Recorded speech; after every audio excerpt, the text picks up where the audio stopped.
एक इंटरेस्टिंग बात है जो भागवत पुराण में कही गई है कि देवता जो होते हैं वो इंसानों से जलस करते हैं। सुनने में थोड़ा अजीब लगता है, क्योंकि इंसानों के पास कुछ ऐसा है जो देवताओं के पास नहीं है, जैसे कि फ्री विल, अपने चॉइस, अपना डिसीजन लेने की ताकत।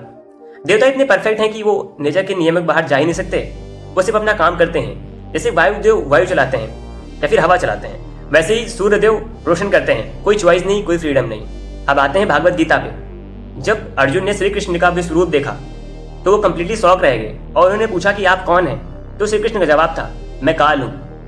वो नहीं बोले कि मैं भगवान हूं, उन्होंने सिंपल कहा, मैं काल हूं। अब यहाँ जमाने से साइंटिस्ट का अजम्पशन था कि टाइम जो है क्लॉक की तरह चलता है, सिंपल 1 बजे 2 बजे 3 बजे, एकदम सिंपल लीनियर फॉर्म में। लेकिन फिर आया क्वांटम फिजिक्स का दौर। एक ब्रिटिश एस्ट्रोफिजिस्ट ने प्रूव किया कि एक्चुअली इंट्रोपी का मेजरमेंट होता है टाइम। अब इंट्रोपी क्या होती, समझो ऐसे, या फिर मानो एक छोटा सा कमरा, उसमें लाखों एटम्स हैं, लेकिन सबके सब स्टिल एक ही पोजीशन में हैं, कुछ नहीं कर रहे। तो सोचो उस मूवमेंट में कोई पास्ट नहीं होगा, कोई फ्यूचर नहीं और कोई प्रेजेंट नहीं होगा, कुछ भी नहीं, क्योंकि जो था वही है और वही रहेगा। टाइम एग्जिस्ट करता ही नहीं। क्यों? क्योंकि सब स्टेबल हैं इसलिए। फिर एक दिन यूनिवर्स में कुछ ऐसा हुआ, कायोस शुरू हो गया, एटम्स हिले, एनर्जी बिखर गई और उसी एनर्जी की बिखरने से प्लैनेट्स बने, रिवर्स बनी, माउंटेन्स बने और फिर हम ह्यूमंस भी बने। ये जो डिस्ट्रक्शन थी, उसी डिस्ट्रक्शन का नाम है इंट्रोपी, और उसी इंट्रोपी के मेजरमेंट को कहा गया टाइम और उसे कहा गया काल। इसलिए श्री कृष्ण ने अर्जुन से कहा, तू जंगल में भाग के कुछ न करने की बात कर रहा है, तू काल के नियम तोड़ रहा है। यूनिवर्स चाहता है मूवमेंट, चाहता है एक्शन और चाहता है इंट्रोपी। और यही तो ओपेनहाइमर ने भी फील किया था जब उन्होंने एटम बॉम्ब बनाया।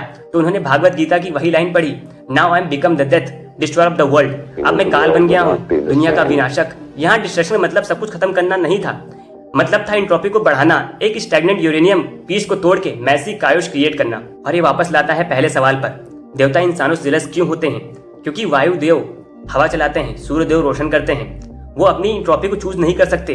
उन्हें अपना कायोस अपने आप डिसाइड करने का अधिकार नहीं है। इंसान कर सकते हैं। तुम डिसाइड करते हो कि तुम्हारी क्रिएटिविटी कहाँ जाएगी, तुम्हारी कायोस मीनिंगफुल होगी या फिर मीनिंगलेस, ये तुम्हारे हाथ में है। इसलिए अर्जुन को भी यही समझाया गया कि अपनी चॉइस को अवॉइड करना, टाइम का विरोध करना नहीं बल्कि काल का विरोध करना है।